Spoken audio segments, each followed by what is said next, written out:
Hello everyone, today we talk about medieval chivalric literature and warfare, discussing a passage from Erec et Enide, one of the earliest and most significant works of Arthurian romance composed by the French poet Chrétien de Troyes in the late 12th century. Years ago we read and commented a passage from Chrétien de Troyes Arthurian, mostly talking tournaments. Today's video is not strictly speaking about tournaments. However, the story in question, the passage in question in particular, takes place in a duel with spectators.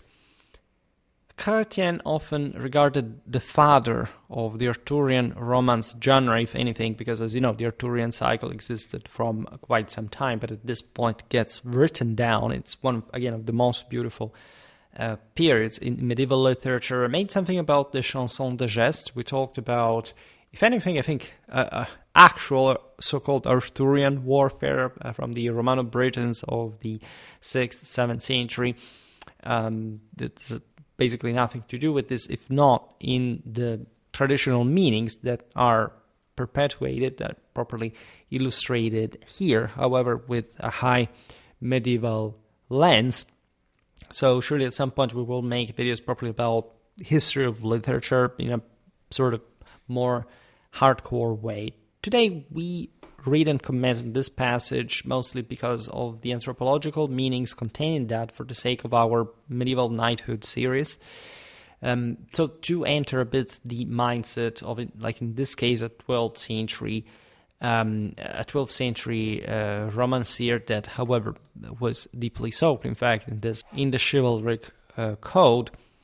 Chrétien de Troyes, was really a pivotal figure in the sense in the broader history of medieval literature. He crafted narratives that blended chivalric ideals, courtly love, and adventure within the legendary framework of this Celtic legacy, right, of essentially a proto-feudal, proto-chivalric mentality that, as you know, dates back, in fact, to something that was actually more chivalrically original, if you want to look back at the Indo-European roots and their early meanings. So my more habituated audience perfectly knows what I'm talking about. Just know that, because I encounter people who essentially believed that chivalry, the sort of knightly mentality, feudalism, etc., is mostly just like a socio-economical thing that we start appreciating from, in fact, this very, like, the actual lock of mostly Western Frankish, the nobiliar estate, as if before this time, like these ideas had not existed. They were just made up by these later medieval authors that, on top of that, would have not even represented the actual beliefs that knights and the broader society had at this time. Naturally, this is very wrong. One should, of course, be careful in the way he addresses this, mostly on the basis of which sources, because personally, aside from certain scholars that, of course, have written about this, I've never really met people, even the ones that are pretty much like into like the, oh my god, I love the Middle Ages, medieval warfare, knights, combat, all this stuff, that had this clear picture, that is to say, the continuity of traditional Catholic values throughout from the war bands of the Indo-European era, also of other parts of the world, in probably deep antiquity, so to say, straight to the medieval feudal, paradoxically already, sure, a bit more gentrified, so to say, a knight a bit already, and paradoxically for these times, modern and secularized, in fact, men-at-arms. But in this sense, amplifying the perspective that we also normally approach this stuff from, that is to say, from today's, right? Say, oh my god, these people in the past had such a different mentality from ours. We're like all different. Today we're not like that, but never explaining why, or why it's not even true that our beliefs do not actually come straight from these ones as well. One should understand how and why they change, but not coming out of the blue saying, look, culture random switch that you can choose whenever you want. This is, of course, an imperial universal point in many ways, but it's incredibly important. I made a video about the, if I'm not wrong, properly, chanson de geste as translatio imperi, that literally points out the fact that this literature, because of course there was the Arthurian cycle, there was the Carolingian one, there were different legends, was the old Germanic epos, and at this point, like in the 12th and 13th century, these authors begin really, and they were knights themselves, as you know. Think about the Minnesänger. This is valid also for the Stilnov, etc. Like this enormous treasure, this enormous legacy that they knew was there, and that they started to feel like being sort of endangered by the rapid acceleration of the times that were making the world forget about the stuff. Were written down, and in ways that make us understand that the stuff was naturally sung most of the time, and was properly functional to the same knightly training since ever, right? As properly as a backbone of warlike literature and the tradition of the warrior bard, and properly the fact that the peak of male creativity is also the peak of male crime, that is actual, like read through our lens, actual violence, and so actually, actual capacity in combat would properly channeled through a traditional medium. So it's an enormous topic, as a matter of fact, and we only partly investigated this. I have a medieval literature playlist that in general addresses, in fact, mostly it's about chivalric literature, and so it should be useful for the purpose. But overall, given the importance of the topic, actually we must make much more of this. And there are so many beautiful passages. I will make a video each at the end of the day, like in this case. So, Chrétien de Troyes romances, written in, of course, in Old French verse, this is also very important, were composed for the aristocratic audiences of northern France, particularly the court of Marie de Champagne. I made a video about the county of Champagne, and they reflect the cultural and social values of the feudal elite. Here we were in the single most traumatically and violently and brutally hardcore French flowery knightly context that you can imagine, like Champagne, again in northeastern France. We're exactly in those enormous spaces in terms of properly of civilizational production output and properly magnitude of vision and tendentially, in fact, imperial mentality. So these are the best sources of the era to properly understand what we're discussing here. And so here the cultural, social values of the feudal elite in particular, including knightly honor, loyalty, and the complex interplay of love and duty, as a matter of fact, are at work. Erec et Enide is notable as Chrétien's first known romance, introducing themes and narrative structures that would become hallmarks of the genre, such as the knight's quest for personal and social validation through deeds of valor and the exploration of tensions between martial prowess and romantic devotion. The story of Erec et Enide follows Erec, a knight of Arthur's round table, and his beloved Enide, as they navigate the challenges of love, honor, and societal expectations.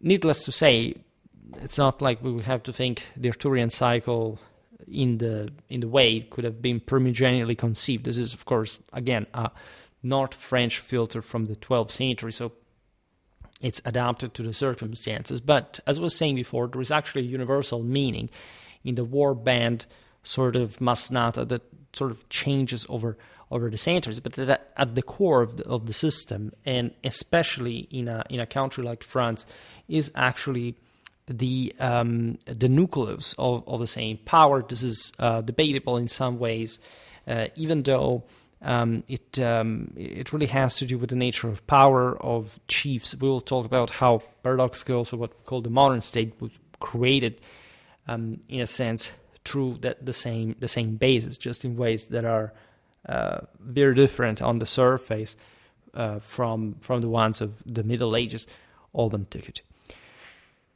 Now, the romance begins with, to give a bit of context, because at the end of the video we will also make some broader consideration about 12th century warfare, which is something that we recently explored as far as knightly combat psychology was concerned, so that's actually very fitting. But the romance begins with Erec's quest to avenge an insult suffered at the hands of a knight named Enide, whose dwarf, which is here basically a retinue squire. Let's stress here it's like the Nibelungs, and we'll talk about that, like who were the dwarves, right, in traditional meaning, right? This dwarf had struck both Erec and, worst of all, a maiden of Queen Guinevere in a forest encounter. And this initial affront sets the stage for Erec's journey to restore his honor, culminating in his marriage to Enide, a beautiful and virtuous maiden, the heavenly maiden. That is also, as you know, the alter ego of the same knight, the sword, and so the transfigured fury, like the feminine element, into properly the angel that takes the same transfigured soul to heaven. All right. The narrative does not end with, by the way, Erec and Enide's union per se. Instead, it's more complex because it delves into the complications of their relationship, and or at least of the social expectations towards it, as Erec's excessive devotion to Enide leads him to neglect his knightly duties, prompting criticism from his peers. This is actually very weird, and already, as you understand how modern and secular it actually is by the 12th century, like to conceive Enide here more like a more earthly figure, but even though like the archetype remains something that had not been conclusively achieving the knight's parabolas, flying to heaven in a blaze to win his spot in the firmament. But paradoxically, and here it's very interesting because it's a criticism to the same knighthood of the era, and possibly exactly like in this third, fourth of the 12th century, when really the higher nobility was being locked, basically preventing other knights to join it in the French establishment. So to a way that possibly was bringing to the criticism of the idealization of this angelic woman, detached from the deeper original meaning of the same. We're talking the Victoria, Nike, the Filza, the Holy Ghost. It's just the same actual thing, and it's amazing that we live in the 21st century without actually knowing it as a common information. In any case, for the sake of the story, to prove his worth and reaffirm his chivalric identity, Erec embarks on a series of perilous adventures with Enide by his side, testing both his martial skill and their mutual trust as a couple. Which is also, in this sense, pretty meaningful in tradition, because she was obviously always needed in these increasingly important challenges. So the passage that, a bit of spoiler, because at the end of the day, what we will be reading is also more entertaining. Again, is truly a more, like, this is great literature, so epic, literally so, but it is truly more modern and secular. There are a bit more sort of special. This is not a religious text, right? This is not like reading the Mahabharata, and you know that also that was filtered from much earlier era, but it was still meant to be properly a religious text. This is meant to contain a meaning that is, of course, in the 12th century mentality, permeating the entire sort of universal spectrum and expression of a deeper religious meaning, but still in ways that are typically medieval, that are, reawakening after the stunning sort of fracture of the universality of the golden age of the Roman Empire, so that are seeking to research further to regain that meaning through different layers of understanding and sort of confrontation with oneself, which at the end of the day was actually the original doctrine was about. All right, so by spoiling it a little, nothing really changes because it's a brief episode. There is nothing, say, as far as the plot goes, that is so overwhelming. But we'll, if anything, dissect the deeper meaning later. So, as you understand here, well, as you don't know yet, but the passage provided occurs early in the narrative, right? During the first major episode of the romance, often referred to as the Hunt of the White Stag. By the way, other glamorous traditional archetype, the stag represents.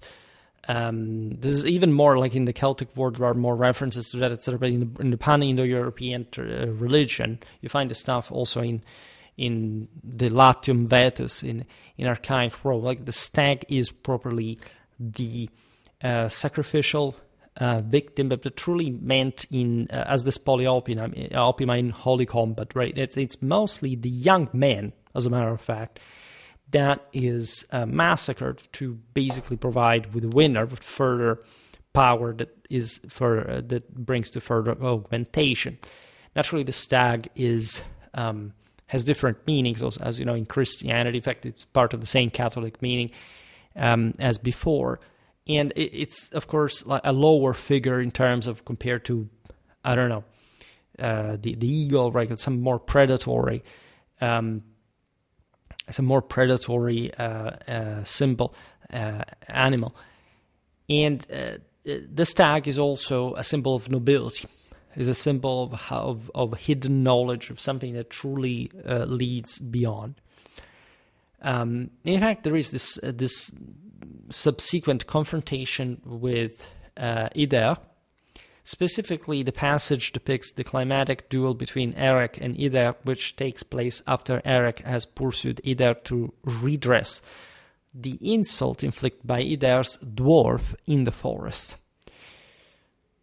As I was saying before, the dwarf is just the lesser human being. Is actually the human, is actually the plebeian, is actually the fourth estater, right? It's, again, I still have to make that video about the difference between the patriciate and the plebs in the Indo-European caste system, where you realize that this estates divide was simply connected with the fact that the warrior, say the patricians, had properly ancestors that had made it to the firmament, and that thus kept augmenting their clanic totem, and so that second soul of the being that at death, regardless of the transfiguration of probably the more important soul and the victor over the second death, remains in a sort of chthonic, subterranean, etheric, and somatic place. This is the same reason why, regardless of cremation, there is also, of course, a human remain that is connected with, it goes back literally to the totem, and hence, I don't know, think about the relics of the saint, the miracles at the tombs. Like, this was all part of also, for example, the Celtic world. How many Irish saints were basically, saying in the Christian times, previous Gaelic warriors that whose tumuli had become a sea of cultic practice for actual some veritable, let's say, beyond earthly experience, when practicing ascesis at the very place. What was done actually in other places, temples themselves. Think about Scipio with the temple of Jupiter, Optimus Maximus, before leaving for against Hannibal. You have all this kind of stuff going on, and the plebeians didn't have this, so they were basically headless clans that were considered inferior. And here the dwarf was also, of course, understood in a genetic sense, where we're talking about a dwarf, well, because, of course, the dwarf is shorter and smaller, etc. This is a bit like, and it's relative to the hero involved. It's just like in Germanic epos, the Nibelungen, well, what are the Nibelungs, as a matter of fact, in this years, so to say, in the high medieval epos that we know in this more literary and chivalric sense, they're actually, in fact, a race of men, right? I would make the difference between men and humans, like in this case, but they are the heroes of the situations as men, right? And they are, in fact, better than the others, even though, as you know, also in the very dark Germanic mindset, like that there is always like something going wrong that you will eventually pay with your life at the end of the day. But in the actual original Germanic Norse mythology, you know well that the Limbelungs are actually the ones that, in fact, mess everything up in the universe as well, because the As and the Aesir, while building the Asgard in gold, which is thus the metaphor also in alchemy for the highest purity of spiritual nature, actually entrust part of the construction to the Nibelungs that are actually a lesser race of dwarves, of lesser human beings that stain the gold, hence the impending age of the wolf, the roots of the Asgard probably being rotten over by the primordial snake of the waters, the violent twilight of the gods, because of this sin, of this minimal thing that ruins everything. Of course, the dwarf is also sort of more anthropological, like the guy that lives a bit like truly like an animal, like in the underworld, in tunnels, in places. It normally, as you know, in the broader anthropology of medieval knighthood, the dwarf is also a guy that, however, knows the secrets of the underworld. And so, given that those have to be mastered eventually by the Apollonian heroes, these are actually the smiths, right? They're guys who knows the secrets of the earth, of the dirt, and how to augment that by creating these magic swords that are actually such in virtue of, yes, these powers that are inherent to the making and the material and how they were treated, etc., but also because they are magnified by the combination and the hierarchical interaction of the Apollonian and the Dionysian, better the Uranian and the Chthonic, that become this tandem, right? In fact, here there is a knight and has the dwarf that is a follower, part of his retinue. It's also racially in this mindset. The idea was that, I don't know, when the Germans took over Western Europe, they would maintain a bit their own genetic, say, selection, as far as, you know, blonde, blue-eyed people were considered just more noble out of appearance, whereas sort of the lowerly Romans that had initially been conquered and were not in that sense fully free were considered shorter, dark, etc. So this model always remains, also considering, by the way, that, as we explained in our videos about medieval knighthood, there was an actual eugenetic selection entailed in chivalry, right? It's notorious that this entire chivalric system, etc., was having, as we'll see also here now, a very potent sexual undertone, right? And not just because of the obvious, also some social mechanisms, such as the knights were often to hopefully marry rich widows, also because these were widows of other knights that, as you know, tended not to live particularly long, also because, or at least longer than their wives that were normally married when they were quite young, as a matter of fact, also 12, 13.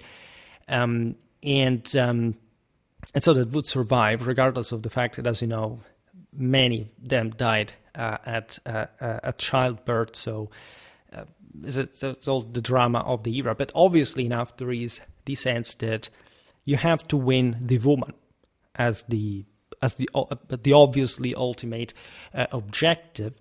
And in order to do so, however, I'm thinking about the the Scarface / Homer Simpson meme, like about sugar. Let's say that first you have to do something else to get the woman, which also seems fair and make things all more interesting. And that, in fact, is also understood in metaphysical terms, as we remembered before, because the woman is none but the female demon of victory that you have to tame, possess and transfigure together with your own self, right, in the process as a couple. Hence the heavenly maiden, etc. This is it's possibly the single most beautiful meaning of all, also that shows how important and functional the womanly role is in tradition, and it's so central and amazing as the self-sacrifice in holy combat gives you anything and produces more life, more power. And it's the big metaphor of also of love and divine love, and what was really thought since properly the cosmic vision of the Indo-European world to be the ultimate power of this generating force. And again, it's amazing. But going back to this, so what had happened, right, that the dwarf had, so this lowly being had dared to harass not just Erec, but the damsel of Queen Guinevere. And so you have, this is the scene is pivotal, but we're going to read because it marks Erec's first significant triumph. And the duel is rich with vivid descriptions of combat, chivalric dialogue. It's meant to be a song of the tale of combat of two champions, encapsulating the ritualistic and performative nature of knightly combat, right? That we haven't discussed so much, but it was actually a very, very, very important thing because the primary combat happened in a psychomachic sense, right? And where also in this sense, you must, because that's the entire point, you must, as the hero, maintain the level of control that allows you to be more effective. So the same violence is tempered by codes of conduct and divine judgment. By, as we will see, defeating Enide and sparing his life, Erec not only avenges the earlier slight, but also asserts his moral and martial superiority. You can argue his moral and martial law, the original meaning of the thika, of faith itself, that is actually a providential, active one, right? Not a passive one, like it was actually believed, as we were saying before, for example, with the Germans already, when we have the Germanic epos laid out, it is eventually from a time, roughly already from the time of Christ, that basically there's just so much you can do to avert fate, right? And that it's technically possible, but that basically no hero makes it and on his own. And basically you cannot save yourself. That's the ultimate meaning of that. It just tells you also like the burden of the Middle Age, like what was understood having like the guilt, the sense of failure that had brought to the end of the empire and all this. And so this sets the tone for the challenges that follow, also in the rest of the narrative. Now, this moment occurs before Erec's marriage to Enide, and the subsequent trials that dominate the latter half of the Romance position in it as fundamental event that establishes Erec's reputation and foreshadows the themes of honor, vengeance, and redemption that permeate the work. So let's simply read this and let's stop like at some interesting line, then making a final comment to consideration at the end that is a bit like the most important part of the video. So, reading, the arena was expansive and clear, encircled by a dense crowd of onlookers. So you see here, this is a tournament. I made videos about tournament and exactly in this era, so you can read plenty of exactly this area of Europe, by the way, northeastern France, most like in between, like England, Flanders as well. Because this, by the way, takes place in Britain, right? Like in Clichy. If I'm not right, yeah, I think so. At least that scene that we commented on, which is also, in fact, quite realistic of what these knights were doing at this point in history. We'll talk about, if anything, more of them from an individual point of view. Now, the fighters positioned themselves at a considerable distance from one another, then urged their steeds into a galloping charge. They targeted each other with their lances, striking with such immense force that their shields were punctured and broken, and their lances shattered into fragments. The rear saddle supports snapped, compelling them to relinquish their stirrups. Both tumbled to the earth, and their horses bolted across the field.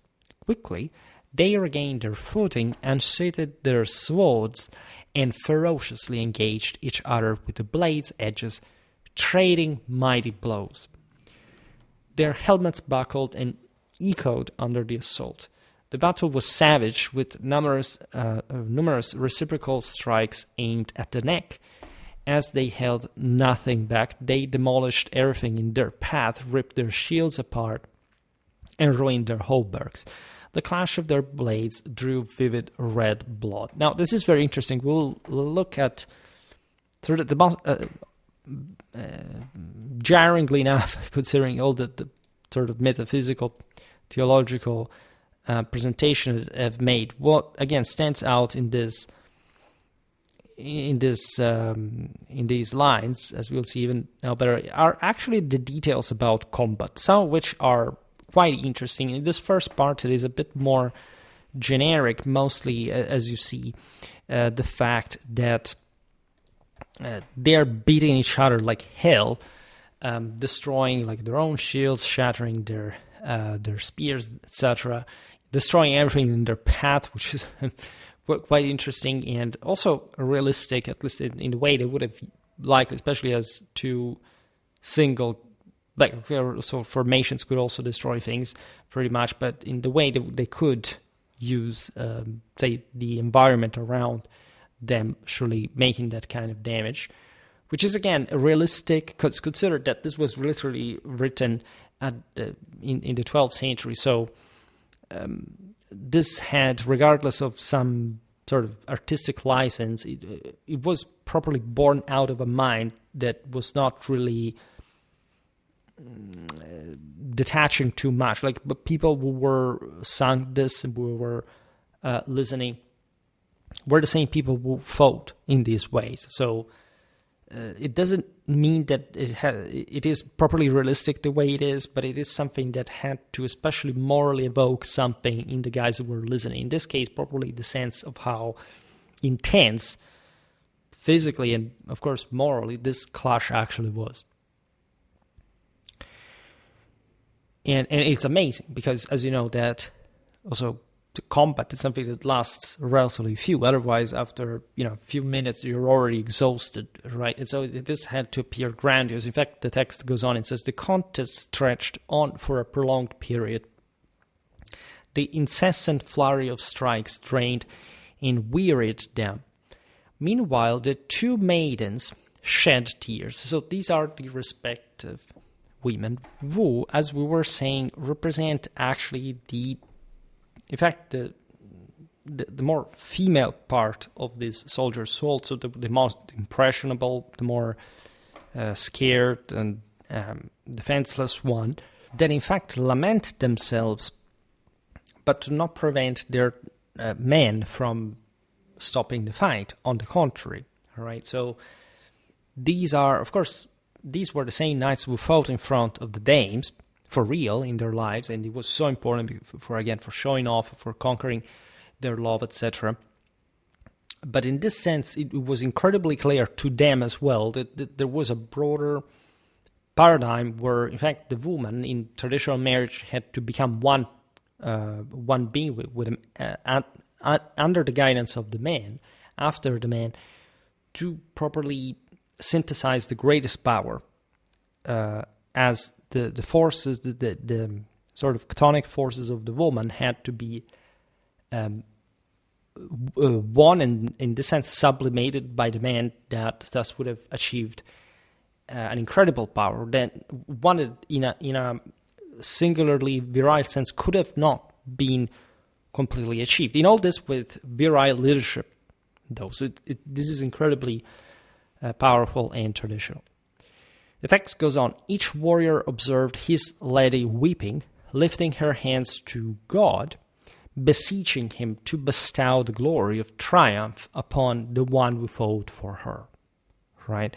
So this is also the more passive, like, she is asking God, of course, and this is, again, already a vision of, again, God in a bit more hypostatically separated way from the actual events of the heroes. But of course, the guys fighting were really winning in the moment and exercising in the moment God's imperium, right?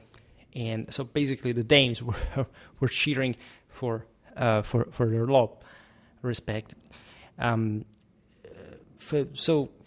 Warrior declared Erec's opponent, "Let us retreat a bit and pause briefly. Our strikes are weakening. We must fight more effectively as evening draws near. It is truly shameful that this duel has endured so long. For Our Lady's sake, we must intensify our efforts with our steel blades." Erec responded, "Your words are just." This is also quite important because it says, also, for Our Lady's sake, we must intensify this power. So because you see, the blows are weakening. So the notion here is that in order to, as we've seen, amplify to get to the point, of course, as the settlement of combat, and so the affirmation of victory, they must be more intense, right? Their names required that because that's what they deserve, and it could have not been otherwise to achieve victory. Do you understand why? Because victory is the same lady. This is mind-blowing. When you get that for the first time, is really powerful. But again, it's that beautiful. In fact, Erec responded, quote, "Your words are just." Thus they paused for a short while. Erec cast his eyes towards his lady, who was fervently praying for him.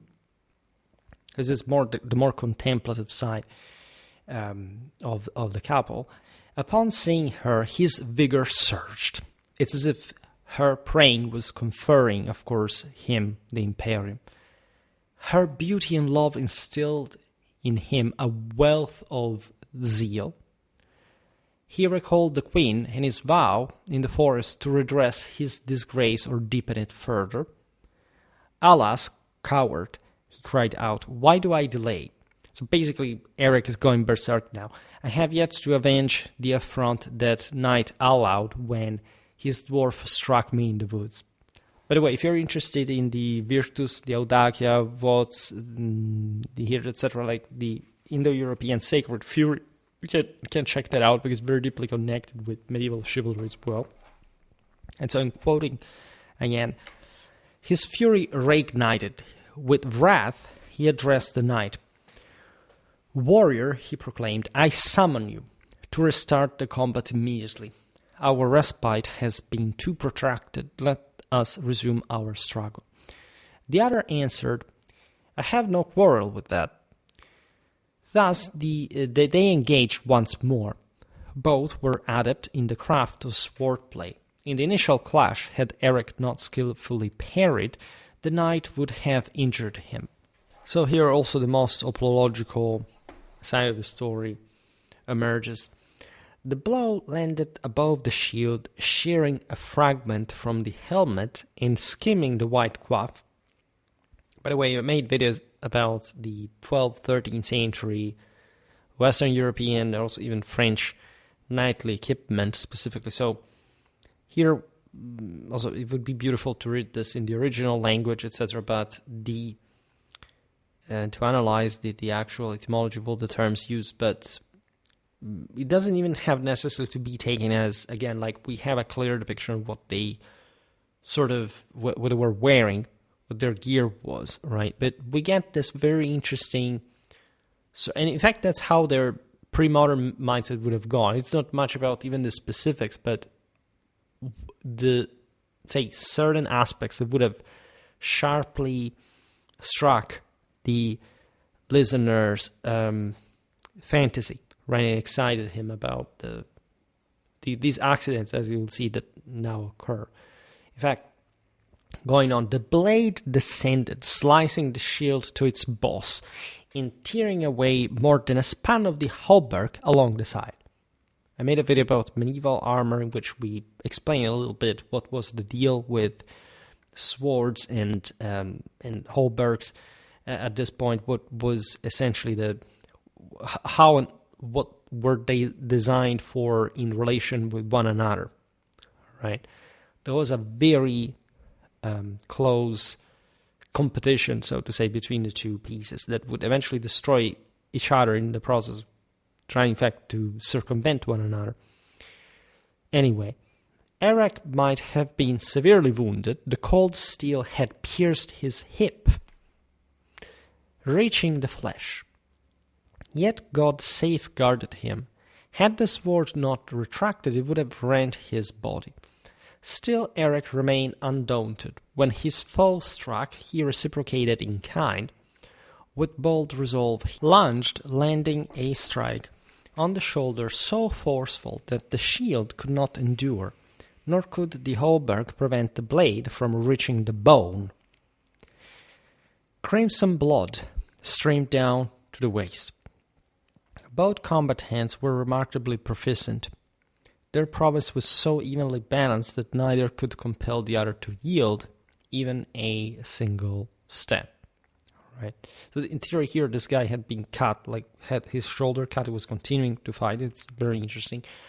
Their hauberks were shredded, their shields so wrecked that no intact piece remained, without hyperbole to shield them.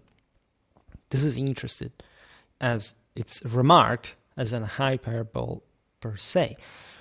They fought unprotracted, each losing copious blood and growing ever more fatigued. You understand why this is sort of, it's meant to be brutal. And to really show how sort of, especially Erec was really going at his opponent, but that revealed himself to be worth it. In fact, going on, the opponent struck Erec, but Erec retaliated with a ferocious blow to the helmet, stunning him entirely. Capitalizing on the moment, Erec struck repeatedly, delivering 3 successive blows, completely shattering the helmet and tearing the coif beneath. The blade continued until it struck the skull, fracturing a bone in the head, but sparing the brain. The injured knight wavered and reeled. Reel as he might, Erec showed him down onto his right elbow, then grasped his helmet, forcibly removed it, and unfastened the visor, bearing his head and face. So it's realistic that a blow like that would take down the guy, but also consider that these blows, these hits in particular, these wounds were very difficult to recover from at the time. And that, of course, it would have happened. They would have found all kinds of... In fact, these knights, especially the older they were, that they would have been a very interesting sort of sample to analyze, by scars everywhere and fracture. But you can't imagine how they could be reduced. But also, it was very easy just to die out of infection. So that's also a thing. Like if you get, for example, your skull fractured, well, lots of pretty nasty things can happen, inflammatory and even infectiously wise. So, surviving from this was a pretty hard trial.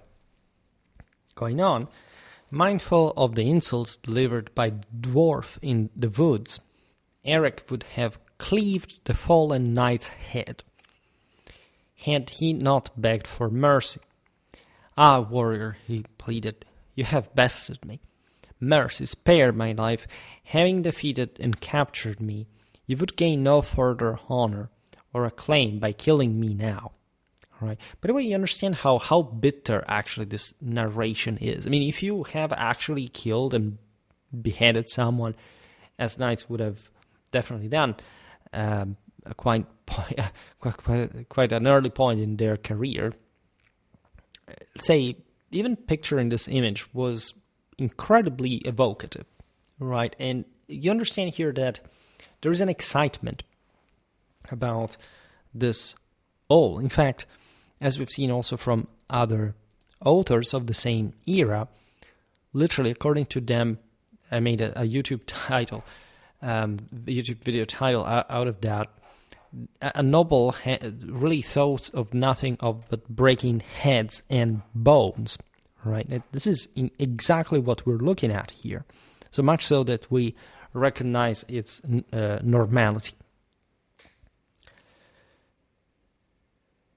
That goes on and says, having defeated and captured me, you would gain no further honor or acclaim by killing me now. It would be a despicable deed. Here is my sword. I yield it to you. This is very important because the notion was, as you've seen, that there must be some sort of sacrifice.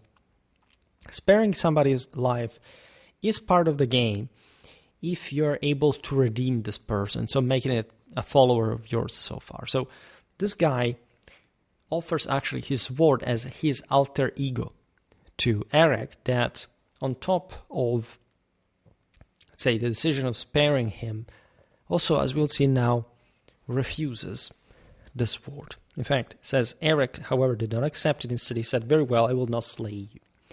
So this is the top, like, it's actually a recognition of valor, right? It's more even than just like the redemptional aspect.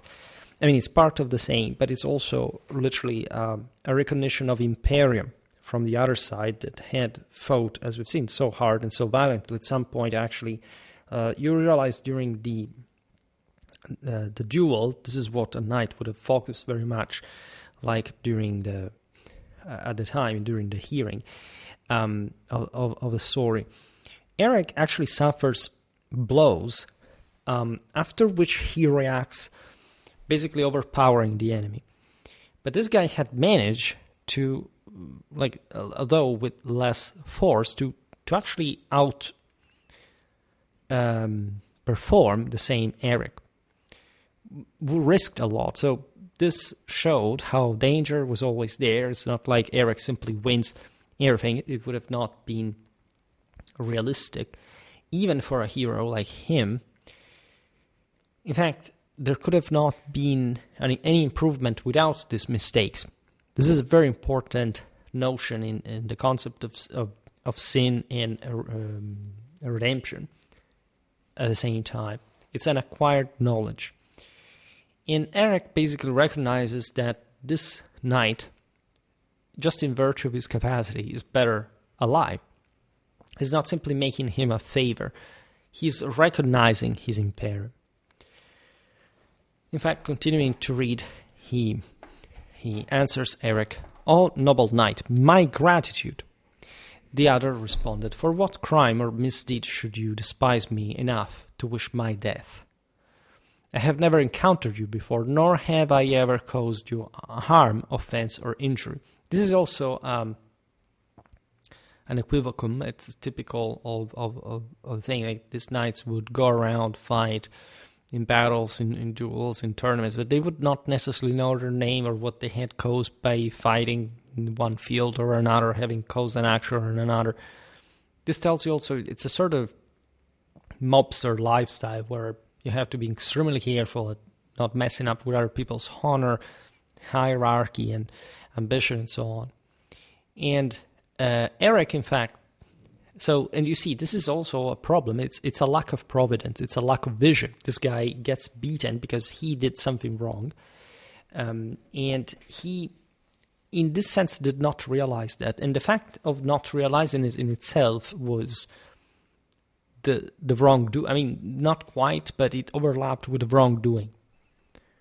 Right? Because, and it is typical of those who cannot see that far, cannot grasp too far as their providential potential could. Erec retorted, "Indeed you have met me before. O Lord, reveal it then. To my knowledge, I have never seen you before. If I have wronged you, I place myself at your mercy."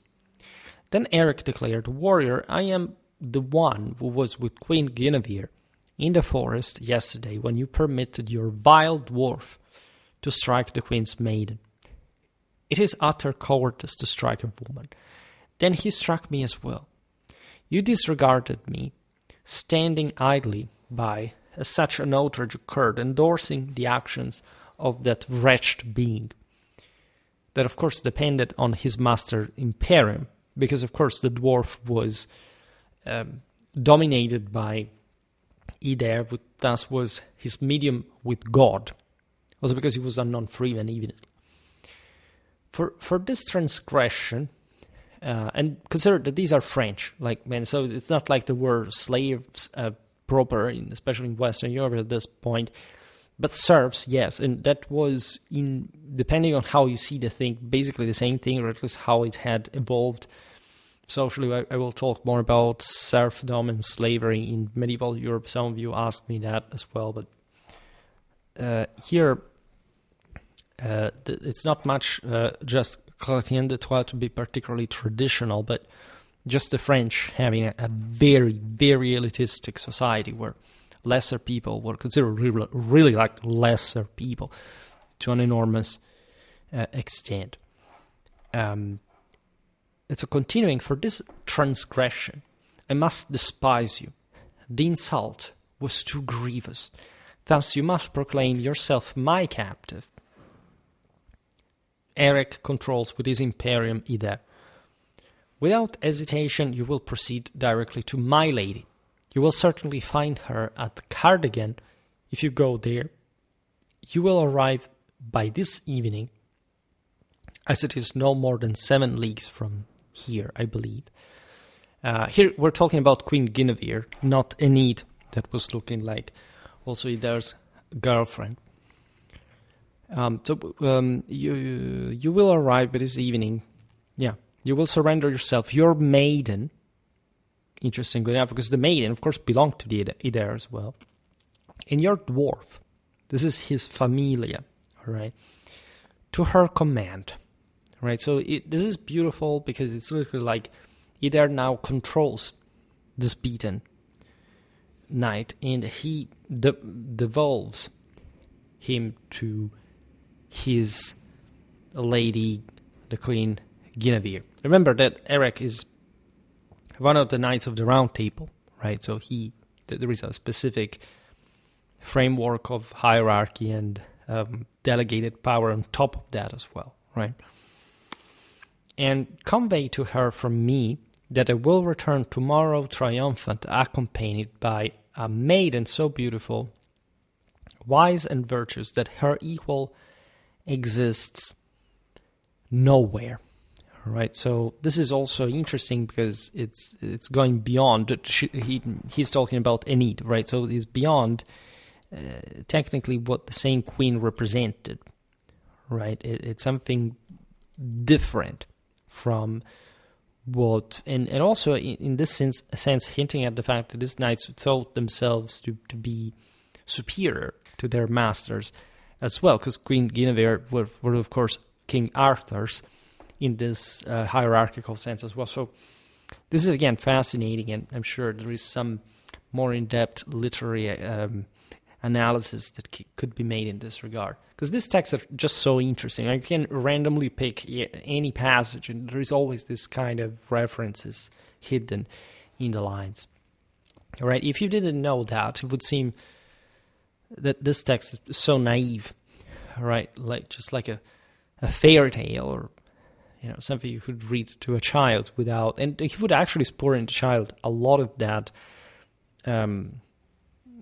traditional archetypal references, just it does with adults, right?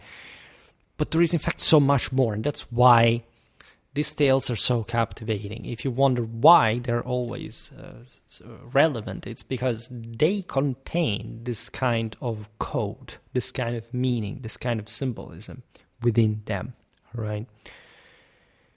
Then going on, you may state this with a clear conscience. Now I desire to know your name. So Erec asks the name of the knight. Reluctantly or not, the other replied, Lord, I am Enide, son of Nut. This morning I believed no man in the world could vanquish me in chivalric combat. Now I have met and tested one superior to me. So he recognizes the Imperium. He's not. That's why he doesn't die, because he's truly redeemed, right? It says, "You're a most formidable knight. You have my solemn vow. I will go at once without further delay to surrender to the queen. But tell me your name. Do not withhold it. Whom shall I say has sent me? I am prepared to depart. Erec responded, I will disclose it. I will conceal it no longer. I am Erec. Go and inform the queen that I have sent you to her. I shall go, I assure you, Enide replied. I will wholly submit myself, my dwarf and my maiden, to her authority, rest assured, and I will relay news of you and your maiden to her. Then Erec formally secured his oath. This is important because he recognizes also the maiden, right? Erec here is signaling Queen Guinevere and King Arthur that he has truly met victory in a way that is what every knight pursues, right? So the role again of Enide, so that her role is not just secondary.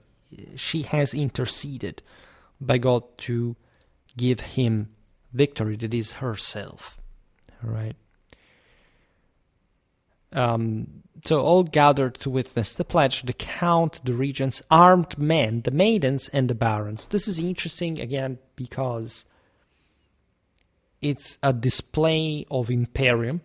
Just think how in northern France in the 12th century you could conceive this, the fact that one knight had defeated another, and that this recognized basically the superiority of the other, but in function also of the broader retinue and imperium that he carried with him, so that everybody around, and so here the language is also very actual to 12th century France, the count, the regents, armed men, so that's real, right? So you could have said, like, all the people live there, maybe they're not the people. No, this is literally the county. That's how they thought the thing worked, even though we are in Britain, but that's also how they would have seen the thing in France. It was not that distant in many ways. So, a latter point about this, because as you understand, this is really way more meaningful than it seems. The Imperium is at the center of it all, right? The entire surroundings recognize that the descendants of the Holy Ghost and the conferment of the same Imperium had occurred here. This was a big deal. This is why it's so important. It's not like Erec is sending this guy to King Guinevere just because, okay, you defeat sound like, and this guy wants simply to do whatever the other said. In theory, it should have been like that. But this is more like saying, look, I have such an enormous imperium that I can't send part as a tribute to those I'm under whom I'm nominally, and as such to show how a big deal this is, what a miracle this ghostly manifestation really is. So this is really, really, really important. All right. At the same time, there is another aspect that may seem less relevant, but of course is all one with it as well. That is to say, the stylized depiction of social interactions. Here, as you understand, for example, the duel is pretty tangible and harsh.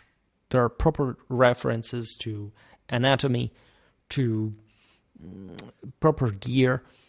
It is very,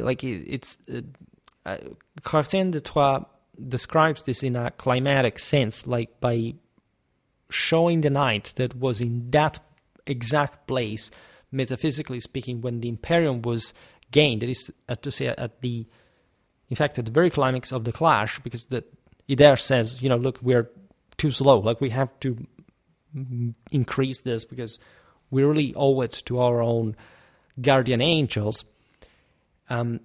Is really the moment in which the thing is going to be determined. So the knight would have wanted to know in that moment exactly what was going on, because this is what they were basically training for their lifetime, and they wanted to know how that specific clash had occurred.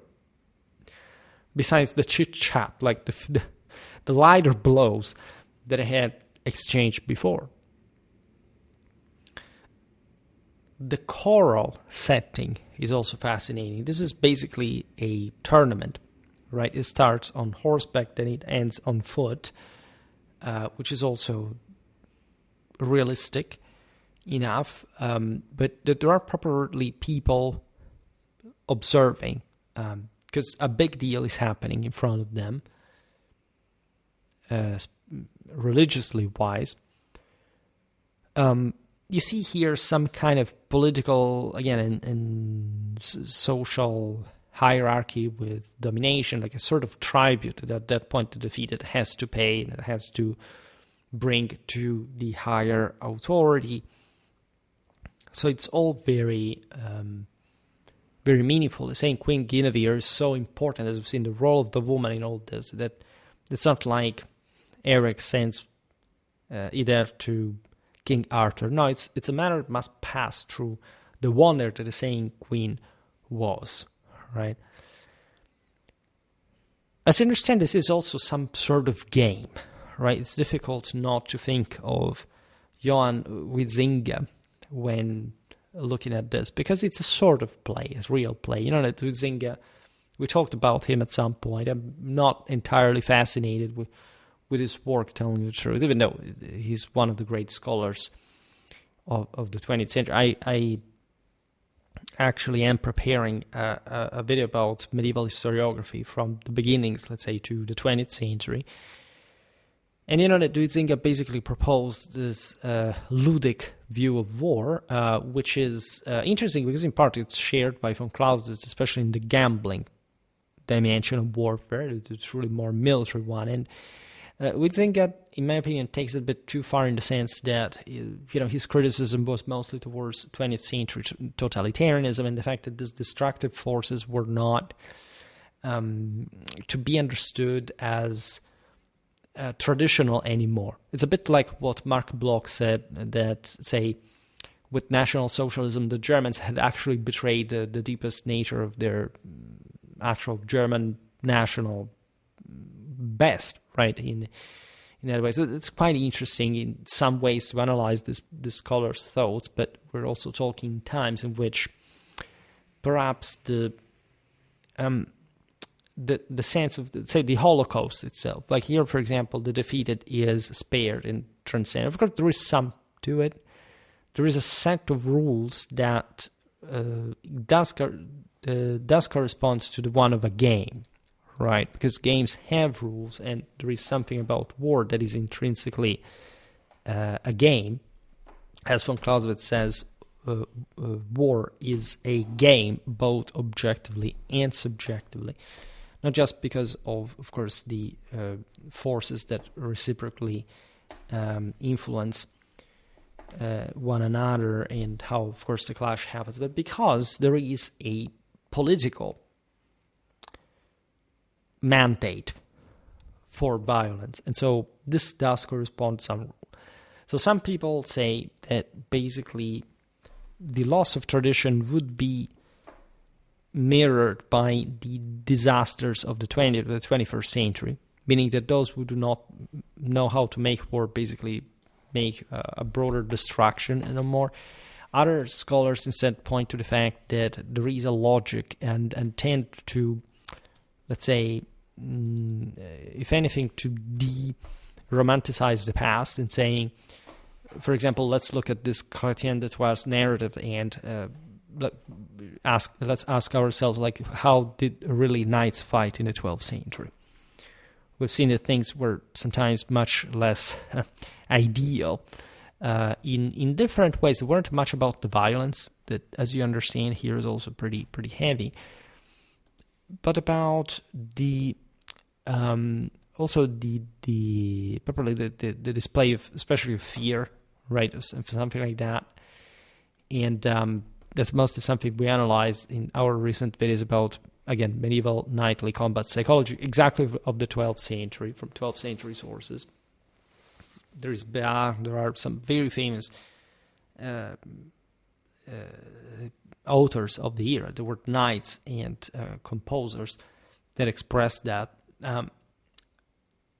It's not really the topic that I would like to discuss today, also because the video in itself is, I think, is interesting. In the excerpt that we have read to begin with, I would point out rather that here the most ideal picture is not much the one of combat per se. Of course, there are a bit of special effects, as you have understood. There is a bit of some sort of sensationalism as well. But first of all, this is a duel, and it is not meant to be, again, a tournament per se. It's literally like these guys are settling their issues in this, in theory, absolute display of distraction in potential that gets held back. And I think that's quite important because that's where the game happens. That's when the two recognize each other's valor, and you can make the sense, if anything, maybe through Zynga that didn't quite conceive the matter in these terms, but at least in the ludic theory, that is to say, in a moment in which tradition vanishes, also the value of people does.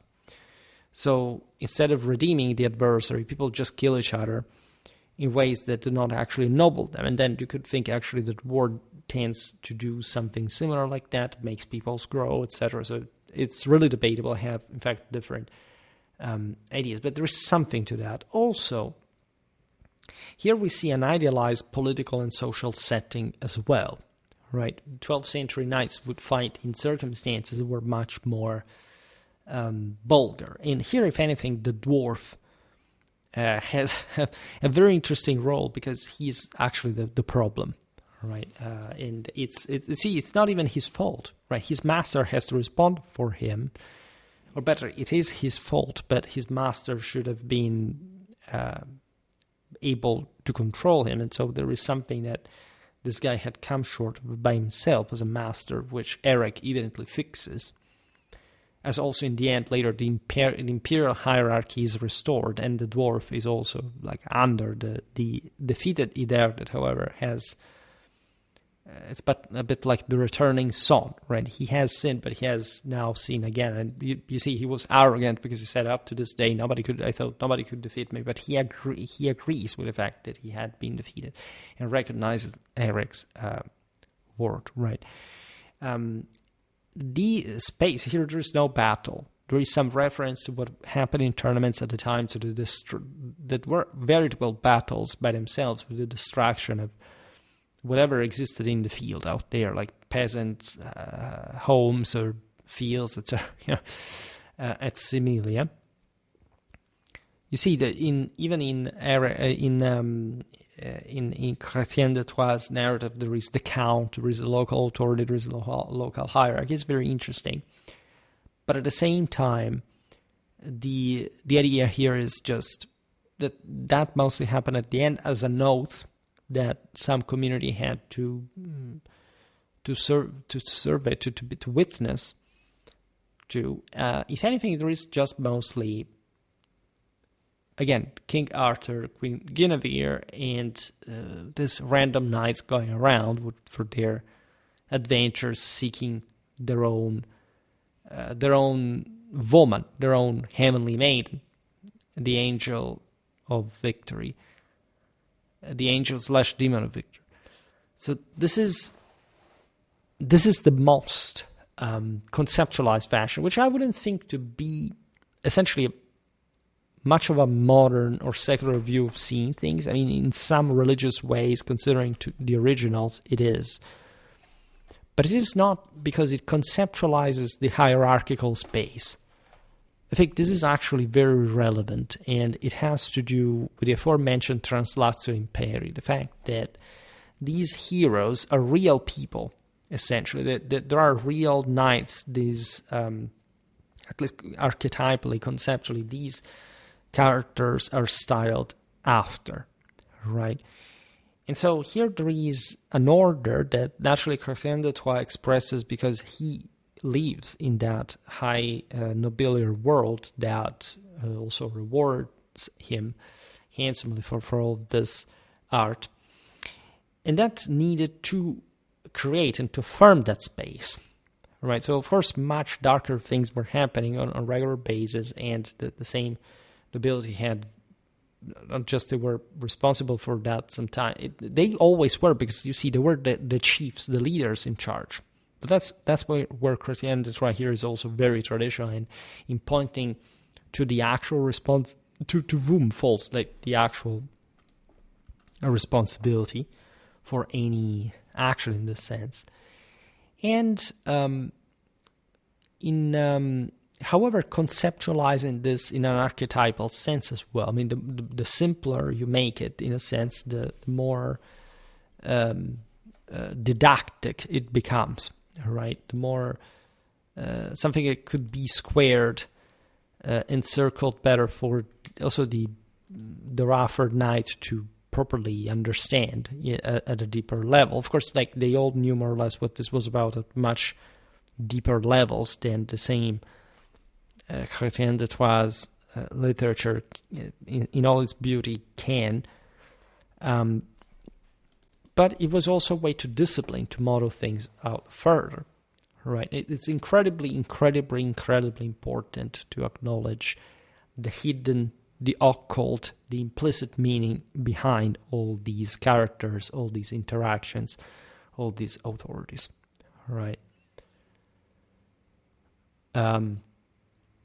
This doesn't mean, by the way, that knights would have, in fact, simply seen this as an ideal, right? It's a pretty, in fact, dumbly contemporary thing to do so. I mean, the notion here is that this was not meant to be pretty much like a realistic depiction of the warfare of the era, because nobody cared about it, right? The audience was already just people who did that for a living. Nobody really thought without any other horizon than that. That's literally what existed at the time, right? It's not that there were tanks or helicopters or whatever. People revolved around, literally, like the entire society revolved around the knight for the knight to be able to be there to begin with. Hence the hierarchical and imperial meaning of the same. So it's rather the contemporary untrained eye that thinks that this is, oh my God, but it's so idealistic because they're doing these things I don't even understand anymore. It's only when you understand the encrypted meaning of this that it starts making more sense, and you realize why Chrétien de Troyes didn't need to set things to be more realistic in that sense. And that's where, in fact, a more metaphysical concept of existence starts to take off in a manly understanding, right? These texts were still ideally conceived to be part of some sort of mythological narrative that helped to lead back to God through the meaning contained in it. If you see Chrétien de Troyes just literature in a lay sense, right? You've already lost any possible understanding you may have of this work. The ludic aspect is important. The relations are important here. The management of the personal one in the resolution of war, right? So of political conflict through physical force, yet one that inherently demands a significant restraint of force, at least within the framework of a common lifestyle and sensibility, which is unavoidably also sociocultural uniformity, right? In other words, this work was meant to also highlight the advantages that derived from a more orderly hierarchy in the recognition of each other's power, which was, at the end of the day, what had been reinstated, especially after the fall of the West, the Germanic rule, as, in fact, a system was a bit less, rigid regarding the institutional fixities of the system, as if it had been an end to itself. And that leaves space once again to the, at least now at this very nobiliar level, because the rest of the system had collapsed. So just basically, we've seen this very much, that feudal society already from the mid-6th century basically witnesses the rise of cavalry as the only system of this elite that can manage the collapse of the entire system in the world after the shrinking of the great Catholic empires.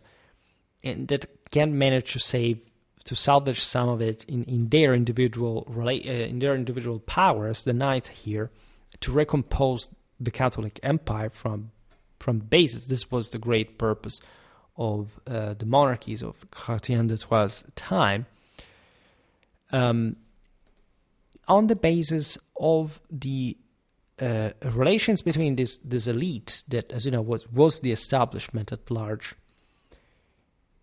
and that did so by recognizing one another on the basis of their nobility, and basically not tying each other to some sort of fixed, rigid model dictated by people who had began to lose essentially that same capacity to reenact imperial power, but through the spontaneous recognition of this imperial capacity, so that a king would have not had to simply order to somebody to go to war, but simply just be followed in the moment that was, in that sense, universally, societally recognized as requiring that service, just out of the circumstances and the understanding of, again, who was worth to be the leader, the chief, and how to obtain power. It's a collapse. It's what followed from the collapse of Roman power, as if these were all the fragments that were trying to bring it up once again all together. This had happened at the beginning, the same rising spiral in the Roman Empire as well, and so also in a historical perspective, I think this is the one, at least, of the most important interpreting points here. Besides, there is yet another element that, as we've seen, especially mediated through the Heavenly Maiden, that is this standpoint of deeper emotion, where the play of war is intimately linked to the ordeal. That is to say, the divine verdict manifested through the duel itself here, right? So that dueling was truly understood still as a societal norm, as you know, in ways that were thought in the aforementioned, sort of mutual, say, an autonomous, immediate recognition of the imperium as the way to settle matters, and that it couldn't be settled differently, did require violence, because that was the ultimate, say, the ultima ratio regum, so to say, which essentially displayed the actual ratio of empire, and so determining from which side God actually was, because no earthly power derives but from God, which is something that disconcerts people today, because they don't understand that the reasons even why apparently bad politician is there is still something that at least you can't complain about in the measure in which you have not been able to do the same. Even if you could have, right, be in charge, and of course, like, it's not like there aren't the so-called absolute monarchs, but there aren't just like one guy ruling for everybody. It's not happening. In fact, it's everybody that confers, the decisive moral majority, or everybody that confers that power and has it obeyed. So that's another thing. But this is also for saying that the divine ordeal is the obviously ultimate way to go, right? And this does not invalidate the political and societal order, right? On the contrary, political and societal order, whichever it is the reflection of that imperial distribution, so to say. And the fact that women here are the medium, as Heavenly Maiden, at least, of that power, speaks volumes about not just their role in the picture, but how the let's say the part of the self that fears the most, that brings to the motivation eventually, it is meant to be just like the woman, to be within the system under the control of the virile element that is nurtured by the same woman in the force, in the substratum, right? And that it's like the substance as opposed to the form, right? That blend in one another and really have a power manifested and more effective. So I think this is particularly relevant to observe how traditional actually Chrétien de Troyes would be in the rendition of these concepts, how subtle this thing is, how interwoven the meanings are. Like, you can't skip, let's say, any passage and not seeing how concrete this is in, say, technical terms, how everything sort of makes sense at that point.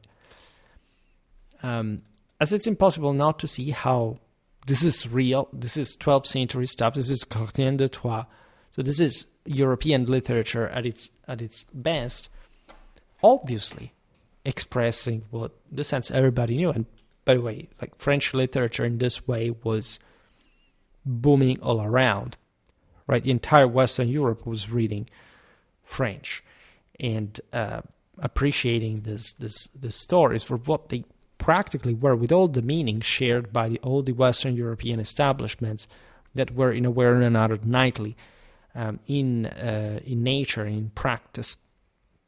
Right, so think about this, because we made also lots of videos about 12th century warfare, and at large we have seen how tumultuous really this century is, but also how loaded in arcane and genuine meanings. This is how the great medieval civilization that peaked in the following century was strongly based on such preconceptions that were just the foundation for any power possible. So it's really fantastic, because if you think that, for example, the end of the Middle Ages was sort of 400 years away, you realize that there's literally an abyss in depth of sort of distance between this and, say, what, I don't know, a knight in the 1500s would have really believed. That must not be, in fact, like in the Middle Ages they thought like that. I don't know, other 400 years before, we are at the time of Charlemagne, right? And if we know like how strong at Chrétien de Troyes this was compared, especially like to the later 400 years, things were much more adulterated in traditional memory. How powerful this stuff was in Charlemagne's times, where the stories, well, mostly probably the most Germanic branches, but were surely known in the Arthurian cycle, etc., so-called, were lived and were felt, and we know that, again, the St. Carolingian epos is the proof of this, especially considering that here we're looking at northern France. And so we have to be extremely aware of how real the stuff was for them and how alive it had been also in the previous centuries. Think at that point at the time of late antiquity, or think about the time of Augustus, or the time of Furius Camillus, right? So we were really looking at incredibly important lenses that we can use to empirically measure how strong tradition was, which normally whenever you read something about Chrétien de Troyes, you're not really reading, because most people, even making a cultural, a literary exegesis of Chrétien de Troyes' work, will not talk to you about the stuff. And you understand how coherent the stuff actually is. right? And so the tradition is not an opinion, but unfortunately, like as you can easily see, it's practically impossible to find it expounded, even when literally reading the same texts whose meaning was based on this tradition. So this is mind-blowing. It's mind-blowing to get the original meaning, but at the same time, it's also mind-blowing to realize how ineptly we have forgotten the stuff. And so that's why I think these videos are important, because without them, it's really impossible to, at this point, find many other references to the subject matter to begin with. And I hope that, in fact, the stuff is helpful enough, and especially, let's say, capable of addressing some of the thorniest topics about this, because I often get people asking me, but what about like this or that, like what is transfiguration, how it happens? I get lots of these questions now. I accelerated on the questions and answers series a bit too much, and now I have to slow down. But more people are, I realize more and more people are curious. So sometimes even not necessarily the case for the last questions I received privately, but if any of those authors, the authors of those is listening. But in general, like for the whole doctrine, I think even videos like this can be quite useful, right? And that's also why we make them in general. Like they are historical as they can be, but in this sense, they're also specifically traditional, because those people truly believed this stuff in that way. And so I can't but of course describe this and making it the matter that I think is worth discussing, right? So I'm really glad. Again, I made lots of videos about the 12th century. This is maybe it's a sign that it's the number 100.